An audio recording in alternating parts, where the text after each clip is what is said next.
Hello friends, welcome back to another mini vlog. और आज के व्लॉग में मैं आपको दिखाने वाली हूँ अपनी साड़ी का छोटा सा कलेक्शन। तो चलिए स्टार्ट करते हैं।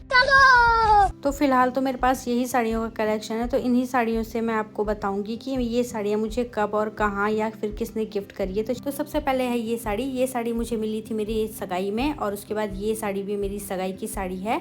और उसके बाद जो ये साड़ी है ये मेरी शादी में आई थी मुझे, जो लड़के वालों की तरफ से आती है। देन बारी आती है मेरी हल्दी की साड़ी की। तो ये है मेरी हल्दी की साड़ी जो हल्दी के बाद पहनी जाती है पूजा के लिए। और देन बारी आती है मेरी ये लाल साड़ी, ये मेरी दीदी ने मुझे गिफ्ट करी थी शादी में। उसके बाद ली थी मैंने ये ग्रीन साड़ी जो कि बहुत हल्की फुल्की थी घर पे पहनने के लिए शादी के बाद।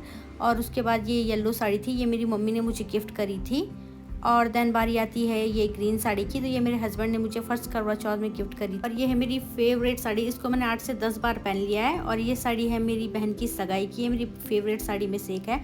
उसके बाद ये साड़ी है येलो साड़ी, फिर से ये मेरी बहन की शादी में बनाई थी मैंने। और ये उसके रिसेप्शन में बनाई थी।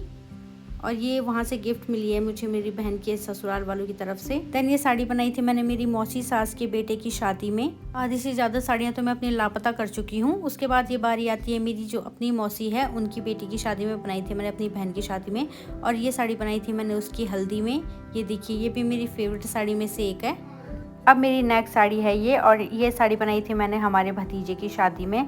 और उसके बाद ये लास्ट साड़ी है मेरी जो कि मैंने इसी करवा चौथ में बनाई थी अपने लिए। तो चलिए अब आपसे मिलते हैं नेक्स्ट व्लॉग में। Bye bye, thank you for watching.